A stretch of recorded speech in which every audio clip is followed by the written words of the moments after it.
আমি এখন বাঁশপাটা মাছটা কাটতেছি। কিভাবে কাটে সেটা দেখিয়ে দিচ্ছি। মাছটা এরকম এটার মাথাটা এভাবে কেটে ফেলবো ধরে কেচি দিয়ে। এরপর আমি এর লেজটা কাটবো। এভাবেই আমরা মাছটা কাটি এবং মাছটা তখন দেখতে খুবই সুন্দর হয়। এরপর সবগুলো মাছ এভাবে কেটে কেটে সবগুলি সুন্দর করে লবণ দিয়ে এবং একটু লেবু রস দিয়ে ভালো করে আমরা ধুয়ে রেখে দেব। এরপরে রান্না করব। সব ভিডিও করো। মাছ রান্নার জন্য আমার এই ইনগ্রেডিয়েন্টগুলি দরকার: কাঁচামরিচ, পেঁয়াজ, মাছ, আলু।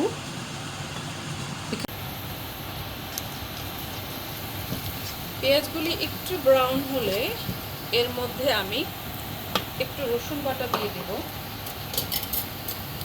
1 টিস্পুন রসুন বাটা। এরপর এটাকে ওকে, আমার যখন রসুনটা ভুনা হয়ে গেছে এরপর আমি একটু পানি দিয়ে দিয়েছি। পানি দিলে আর আমার মশলাটা পুড়ে যাবে না। এখন আমি আমার গুঁড়ো মশলাগুলি দিয়ে দিচ্ছি। 1 টিস্পুন মরিচের গুঁড়া। মরিচের গুঁড়া আসলে আপনার স্বাদ মতো, যদি কম ঝাল খান তাহলে আপনি কম ঝাল দিবেন, আর যদি বেশি ঝাল খান একটু বেশি করে ঝাল দিবেন। এরপর আমি দেবো একটু হলুদের গুঁড়া, 1/2 টিস্পুন। এরপর 1 টিস্পুন ধনে গুঁড়া। এবার আমি ভালো করে কষাই নেব আবার মশলাটা। এভাবে আপনি বেশ কিছুক্ষণ কষাতে থাকুন। আমার মশলাটা এখন খুব ভালো করে কষে গিয়েছে। এবার আমি এখানে আমার টমেটো কাটা আছে, এখান থেকে 1/2 টমেটো কাটা আমি এভাবে দিয়ে দেব। এটা একটু সসের মতো করে নেব এখন, ভালো করে ভুনা করে।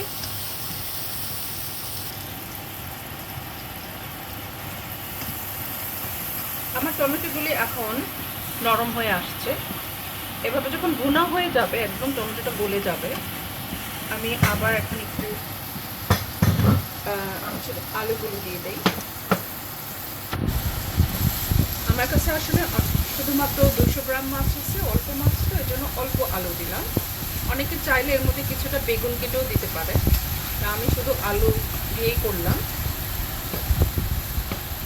এখন এটাকে ভালো করে কষায় তারপর আমি পানি দিব। আচ্ছা, এরপর আমার আলুগুলি ভালো করে কষানো হয়ে গেলে আমি এর মধ্যে কিছুটা গরম পানি দিয়ে দেবো। এই পানিটা যখন গরম হয়ে যাবে, একদম বলক উঠবে, যখন আর কি ফুটে যাবে, তখন আমরা মাছটা দিয়ে দেব।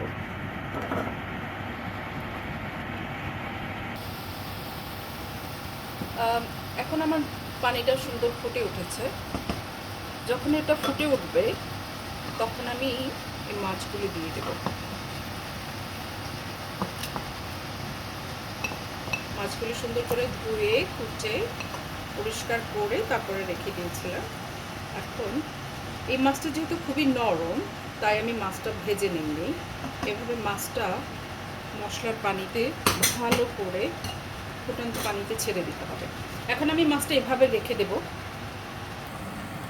এবার আসলে দেখতে পাচ্ছেন আমার পানিগুলি ফুটে উঠেছে। প্রায় 5 মিনিট হয়েছে। 5 মিনিট ধরে আমি এটাকে এভাবে খুলে তারপরে রান্না করছি, কারণ যেহেতু আমি কাঁচা মাছ দিয়েছি এর মধ্যে, এজন্যই আমি ঢাকনাটা দেইনি। আর আগেই বলে রাখছি, আমার চুলাটা হচ্ছে ইলেকট্রিক চুলা, এটা গ্যাসের চুলা না। এজন্যই এটার সময়ও বেশি লাগে রান্না করতে, আর একটু সাবধানে রান্না করতে হয়। এখন আমি আমার যে অর্ধেক টমেটো স্লাইস রয়ে গিয়েছিল সেগুলো উপর থেকে ভাবে দিয়ে দিব। অনেকে অবশ্য টমেটো পছন্দ করে না, এটা আপনার ইচ্ছা। তবে টমেটোটা দিলে তরকারিটা দেখতে অনেক সুন্দর লাগে, কালারটা সুন্দর আসে এবং খেতেও ভালো লাগে। সবচেয়ে ভালো যদি ফ্রেশ ধনে পাতা দেওয়া যায়। আমার কাছে যেহেতু ধনে পাতা নেই, তাই আমি আজকে এর শেষের দিকটা জিরের গুঁড়ো ইউজ করব।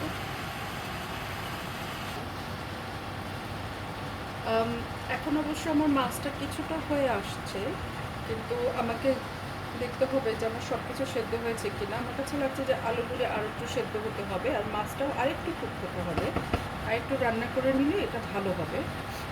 তাই আমি এখন 5 মিনিটের জন্য তরকারিটা ঢেকে দেব, যত সব কিছু সেদ্ধ হয়ে আসে। ওকে, এবার আমি ঢাকনাটা খুলে দেখছি। মাছগুলি খুবই সুন্দর মতো রান্না হয়ে আসছে। এখন আমি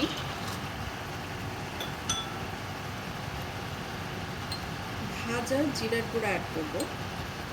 যে এখানে আমার কিছু জিরার গুঁড়া আছে, এখানে আমি আমার মাছের উপরে ছিটিয়ে দিব, এবং এটা মাছের স্বাদটা অনেক বাড়িয়ে দেয়।